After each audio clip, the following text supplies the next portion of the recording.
This week on Fan Sharp Focused, we're focused on the Tennessee Volunteers. Zach Zook joins me to talk some Volunteer football.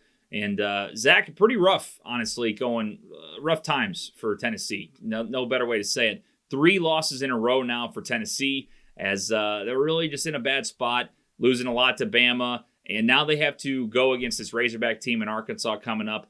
Talk to me about what you've seen from Tennessee the last 3 weeks, and especially in the loss against Alabama last week.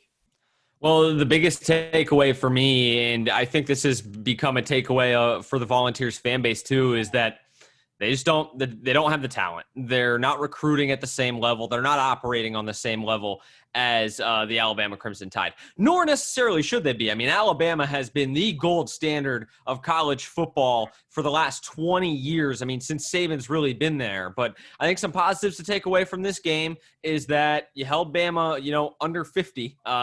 So you didn't let them get to that number on you. Garantano took care of the football. I mean, the numbers weren't great. I think that's kind of what his career is going to have to be there at Tennessee. I don't think he necessarily elevates the group around him. He has to be a distributor and the point guard of the offense. He only goes for $162 through the air, 2 touchdowns, but he didn't throw any interceptions. So that's an improvement from last week, taking care of the football and not giving your opponents free opportunities to score. They were just, outclassed and talented in this game. And I think that's the biggest takeaway for Jeremy Pruitt and the Volunteers program. If they want to get back to 1998, which that fan base desperately wants to, they need to start recruiting at a higher level, because I don't see the NFL guys on the Volunteers roster that I see on Alabama. And I'm not saying you have to recruit at the same level as Alabama. That's a nearly impossible task. But you have to get some NFL guys on the roster, which they've proven they can do in the past. I mean, Alvin Kamara, Josh Dobbs,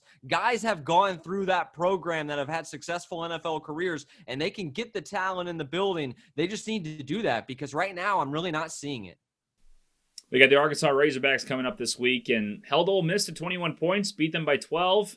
What do you see from that game coming up? I mean, Arkansas is no joke. I mean, they have widely been regarded as the doormat of the SEC West here for a while, but they get Felipe Franks, transfer from the University of Florida, and say what you want about Felipe, he couldn't really make it down there at Florida, and things kind of turned negative and ugly on him towards the end, but he's a quality quarterback and a physical freak. I mean, a big guy, cannon for an arm, not the smartest decision-making, but he makes that Razorbacks team interesting and fun, and I think he makes the offense competent. So the Arkansas Razorbacks are, I think, a little bit better than at least I thought they were going to be this fall. And so I think Tennessee will have to be on their P's and Q's to get a win in this one. So I was mistaken. Arkansas actually takes on Texas A&M this week. Tennessee will be the week after, but should be an interesting matchup in that one. Arkansas has had their ups and downs. Tennessee definitely on their downward slide of the season. Zach, thanks so much, man. Appreciate your time. Appreciate it as always, TJ.